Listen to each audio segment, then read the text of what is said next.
আজকে ছাত্রছাত্রী তোমাদের জন্য ভয়েস এনেছি, কিভাবে ভয়েস চেঞ্জ করতে হয়। মানে ভয়েসকে তিনটে ভাগে ভাগ করা হয়েছে। এক নম্বর হচ্ছে অ্যাক্টিভ, দু নম্বর হচ্ছে প্যাসিভ, তিন নম্বর পসিভ প্যাসিভ। তাহলে অ্যাক্টিভ, প্যাসিভ আর হচ্ছে পসিভ প্যাসিভ, তিনটে ভাগ করা হয়েছে। এবার তোমাদের মনের মধ্যে হয়তো জাগতে পারে যে পসিভ প্যাসিভটা আবার কি। যেমন ধরা হয়তো বললাম হানি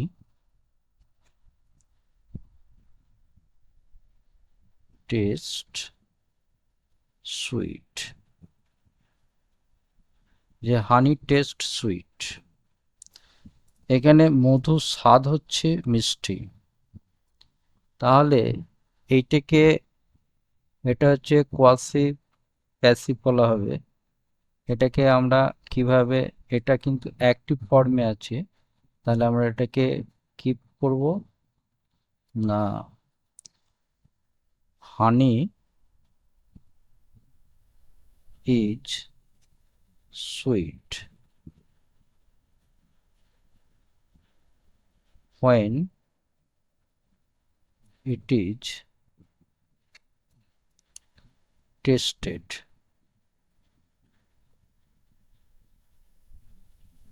when it is tasted। আর অ্যাক্টিভ প্যাসিভটা কি? তাহলে প্রথম অ্যাক্টিভ প্যাসিভ করতে গেলে কিছু জানতে হবে এখানে, যেমন সাবজেক্টিভ প্রোনাউন, অবজেক্টিভ প্রোনাউন্স। আমি এগুলো লিখে নিয়েছি যাতে ভিডিওটা খুব একটা লং আর যাতে না হয়। যেমন আই থেকে মি, আই থেকে মি হবে, উই থেকে আস, ইউ থেকে ইউ, হি থেকে হিম, সি থেকে হার, দে থেকে দেম, ইট থেকে ইট, হু থেকে হুম। যেমন জন নাউন, তাহলে এর অবজেক্টিভে হয়ে যাবে জন নাউন। তাহলে মেনলি হচ্ছে আই থেকে হু পর্যন্ত এইগুলো হচ্ছে প্রোনাউন। তাহলে আই থেকে মি, উই থেকে আস, ইউ থেকে ইউ, হি থেকে হিম, সি থেকে হার, দে থেকে দেম, ইট থেকে ইট, হু থেকে হুম। আর নাউন থাকলে পরে, সাবজেক্ট থাকলে পরে ওটা অবজেক্ট হয়ে যাবে, ওই নাউনটাই হয়ে যাবে, জন জন। এরপর অ্যাক্টিভ ভয়েসকে তিনটে সেন্টেন্সে ডিভাইড করা হয়েছে। যে the active voice is divided into three parts of sentences। First হচ্ছে অ্যাসার্টিভ সেন্টেন্স, সেকেন্ড হচ্ছে ইন্টারোগেটিভ সেন্টেন্স, থার্ড হচ্ছে ইম্পারেটিভ সেন্টেন্স। এখানে অ্যাসার্টিভ সেন্টেন্সে একটা এক্সাম্পল দেওয়া হয়েছে, যেমন হি সেজ ইট, তাহলে হিটা হচ্ছে সাবজেক্ট, সেজটা হচ্ছে ভার্ব, ইটটা হচ্ছে অবজেক্ট। তাহলে যখনই সাবজেক্ট থাকবে তখন কি হবে, হয় নাউন নাহলে প্রোনাউন, নাউন বা প্রোনাউন হবে। তাহলে হিটা এখানে প্রোনাউন, সেজটা হচ্ছে ভার্ব, এই ভার্বটা স্বভাবত হবে কি ভার্ব হবে না, ট্রানজিটিভ ভার্ব যেটাকে বলা হবে, মানে সকর্ম ক্রিয়া হবে। আর ইটটা হচ্ছে অবজেক্ট, তাহলে অবজেক্ট মানে হবে নাউন বা প্রোনাউন, তাহলে নাউন বা প্রোনাউন। তাহলে এখানে ইটটা হচ্ছে প্রোনাউন। এইবার এইটাকে যদি আমরা অ্যাক্টিভে আছে, এটাকে যদি প্যাসিভে করি, তাহলে সিম্পল প্রেজেন্ট টেন্সে আছে, সিম্পল প্রেজেন্ট টেন্সে থাকলে পরে প্রথমে বসবে অ্যাম, ইজ, আর প্লাস ভি3, মানে এটা থাকতেই হবে, নাহলে সেটা প্যাসিভ বোঝাবে না। তাহলে এখানে সিম্পল সেন্টেন্সেস আমি বলেছি যে সিম্পল সেন্টেন্স বা প্রেজেন্ট ইনডিফিনিট টেন্সের ক্ষেত্রে অ্যাক্টিভ থেকে প্যাসিভে বানাতে গেলে পরে তখন am is are আর হচ্ছে V3 থাকবে, যেটা V3টাকে বলা হচ্ছে পাস্ট পার্টিসিপল। এটা কি প্যাসিভ বলবো। তাহলে হি সেজ ইট, তাহলে অবজেক্টটা সাবজেক্ট হয়ে যাবে। তাহলে আমরা কি লিখব, যে ইটের পর ইজ বসবে, ইট ইজ, সে এর পাস্ট পার্টিসিপল হচ্ছে V3 হচ্ছে said, it is said by he থেকে হিম, হি থেকে হিম হয়ে গেল। তাহলে এটা হয়ে গেল মানে প্যাসিভ ভয়েস হয়ে গেল, এটা হয়ে গেল প্যাসিভ। আচ্ছা এখানে দেখো ইন্টারোগেটিভ সেন্টেন্সে হয় বলেছি, তাহলে যেমন ডাজ সি সে ইট, তাহলে সে কি এটা বলে। তাহলে এখানে যেহেতু ইটটা অবজেক্ট আছে, তাহলে ইটের পর ইজ বসে, তাহলে ইজটা আমরা প্রথমে লিখব। তাহলে ইজ ইট, তাহলে সে হচ্ছে মেন ভার্ব, এই ভার্বটার পাস্ট পার্টিসিপল লিখব, তাহলে সেড,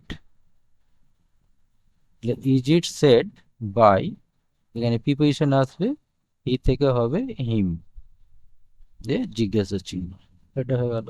তাহলে is it said by him. আচ্ছা ইম্পারেটিভ সেন্টেন্সের ক্ষেত্রে যেমন ধরা বললাম সে ইট, সে ইটটা এটা কিভাবে করব, যে সে ইট এখানে দেয়া আছে, তাহলে সে ইট বলতে তাহলে এইটা ভার্ব, সেটা ইটটা হচ্ছে অবজেক্ট, তাহলে আমরা এটাকে লেট দিয়ে করতে পারি, তাহলে লেট ইট বি সেড, তাহলে লেট ইট বি সেড। তাহলে বোঝা গেল যে তিন রকম ফর্মে বাক্যের যে তিন রকম সেন্টেন্স এখানে বলা হয়েছে, যে অ্যাসার্টিভ, ইন্টারোগেটিভ, ইম্পারেটিভ, এগুলো সমস্ত আর কি অ্যাক্টিভ প্যাসিভ চেঞ্জ করা যায়। তাহলে আমি এটা দেখিয়ে দিলাম। আচ্ছা এখানে কিছু এক্সাম্পল আমি লিখে রেখে দিয়েছি, যে examples of active voice of simple sentence. এটা সিম্পল সেন্টেন্স বা মানে প্রেজেন্ট ইনডিফিনিট টেন্সের কিছু এক্সাম্পল আমি লিখে রেখে দিয়েছি, সেটা কিভাবে আমি রূপান্তর করছি দেখে নাও। যেমন ধরা প্রথমে লেখা আছে আই নো হিম, তাহলে আইটা হচ্ছে এখানে সাবজেক্ট, নোটা হচ্ছে ভার্ব, হিমটা হচ্ছে অবজেক্ট।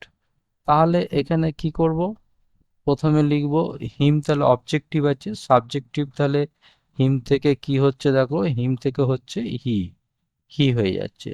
তাহলে এখানে লিখব হি, এবার অ্যামিজারের মধ্যে কি আসবে, ইজ, হি ইজ, নো ভার্বের পাস্ট পার্টিসিপল হবে known, K N O W N, নন।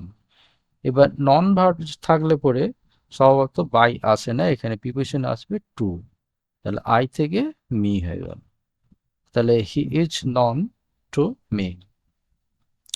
তারপর একটা উই অ্যাডমায়ার দ্য ব্রেভ, আমরা যারা সাহসী ব্যক্তি তাদেরকে আমরা প্রশংসা করি। তাহলে কিছু কিছু অ্যাডজেক্টিভে আছে, যে অ্যাডজেক্টিভের আগে আর কি article the, definite article the ব্যবহার করলে পরে তখন সেই সমগ্র জাতিটাকে বোঝাবে। তাহলে এখানে উইটা হচ্ছে সাবজেক্ট, আচ্ছা অ্যাডমায়ার হচ্ছে ভার্ব, আর ব্রেভটা হচ্ছে এখানে অবজেক্ট। তাহলে এখানে আমরা কি লিখব না, দ্য ব্রেভ, তাহলে দ্য ব্রেভ মানে সাহসীরা বোঝাচ্ছে, তাহলে আর হবে, দ্য ব্রেভ আর, তাহলে অ্যাডমায়ার উইক ভার্ব আছে, শুধু ডি যোগ করব, A D M I R E, the brave are admired by, we থেকে হবে আস, তাহলে এটা হয়ে গেল। আচ্ছা আই বাই আ ডল, তাহলে আইটা সাবজেক্ট, বাইটা হচ্ছে ভার্ব, আর ডলটা হচ্ছে অবজেক্ট। তাহলে এখানে কি হবে না, আর ডল ইজ, তাহলে বট, বিও ইউসিএইচটি বট, বাই আই থেকে হবে মি, এটা হলো। আচ্ছা হি পেজ দ্য বিল, সে বিল পরিশোধ করে, তাহলে হিটা সাবজেক্ট, পে ভার্ব, বিল হচ্ছে অবজেক্ট। তাহলে অবজেক্টকে আমরা সাবজেক্ট করব, তাহলে ফার্স্ট লিখব দ্য বিল, তারপরে ইজ, পে এর পাস্ট পার্টিসিপল হচ্ছে paid, the bill is paid by, he থেকে হবে হিম। এটা গেল। আচ্ছা, হি ইনভাইটস মি, তাহলে he subject, invites verb, me হচ্ছে অবজেক্ট। তাহলে এখানে মি থেকে সাবজেক্টিভ হবে আই, আয়ের পর এম বসে, ইনভাইটেড হবে,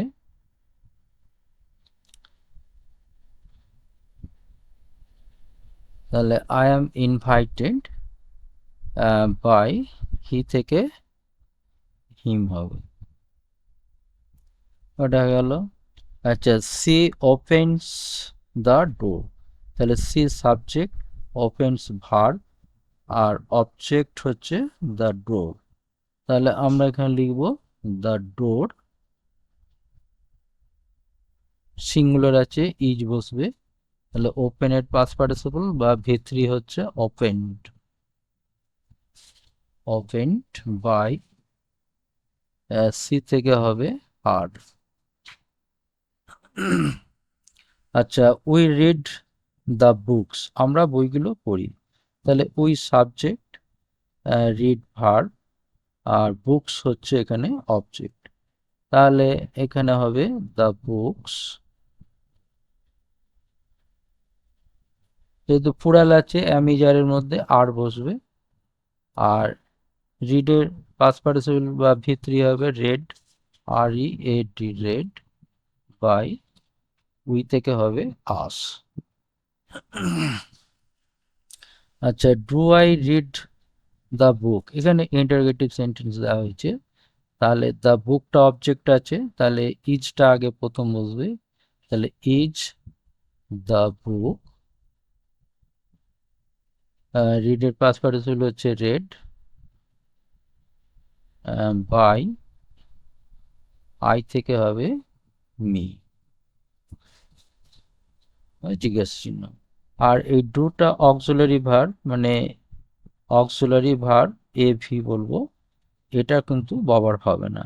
আর এখানে রিডটা হচ্ছে মেন ভার্ব, মানে এম ভি, মেন ভার্ব, আইটা সাবজেক্ট, আর দ্য বুকটা হচ্ছে অবজেক্ট। তাহলে এখানে বোঝা গেল is the book read by me. আচ্ছা, দে কল মি, তারা আমাকে ডাকে, তাহলে এখানে মি থেকে হবে আই হবে, তাহলে আই এম, কলের পাস্ট পার্টিসিপল হবে কল্ড, ইডি যোগ হবে বাই, দে থেকে হবে দেম। আচ্ছা, উই স্পিক ইংলিশ, তাহলে ইংলিশটা এখানে অবজেক্ট, তাহলে ইংলিশটা ফার্স্ট লিখব, ইংলিশ ইজ, স্পিকের ভি3 হচ্ছে spoken, S P O K E N, spoken by, we থেকে হবে আস। আচ্ছা, হু ফরগেটস দ্য ডে, কে দিনটা ভুলে যায়, তাহলে এটা ইন্টারোগেটিভ সেন্টেন্স আছে, তাহলে এখানে ইন্টারোগেটিভ সেন্টেন্স থাকলে পরে হু থেকে আমরা লিখি হুম লিখি, তাহলে আমরা এখানে প্রথমে লিখব বাই হুম, তারপরে এবার যেহেতু প্রেজেন্ট টেন্সে আছে, তাহলে এটাকে ইজ হবে, by whom is the day, ফরগেটের ভি3 হচ্ছে forgotten, F O R G O T E N, forgotten, তাহলে forget, forgot, forgotten, F O R G O T E N, তাহলে by whom is the day forgotten, এটা। আচ্ছা, এখানে জন, জন হচ্ছে subject, আচ্ছা, ডাজ হচ্ছে এখানে মেন ভার্ব, তাহলে মেন ভার্ব এটা, ইটটা হচ্ছে অবজেক্ট। তাহলে আমরা এটা থেকে পরিবর্তন করব যে ইট, ইটের পর ইজ বসবে, তারপরে ডু এর ভি3 হচ্ছে ডান বাই জন। তাহলে এইভাবে আমরা আর কি মানে অ্যাক্টিভ থেকে প্যাসিভ কিভাবে হয় একটা ধারণা পেয়ে গেলাম। এগুলো আশা করি ছাত্রছাত্রী তোমরা সবাই বুঝতে পেরেছো, আর এগুলো আশা করি না বোঝার কিছু নেই। এর পরবর্তীতে আরো কিছু বেশ কিছু আর কি মানে আনবো, সেগুলো আর কি তোমরা তখন সেগুলো আরো ফলো করবে। এইখানেই আমার ভিডিওটা আজকে আমি শেষ করলাম।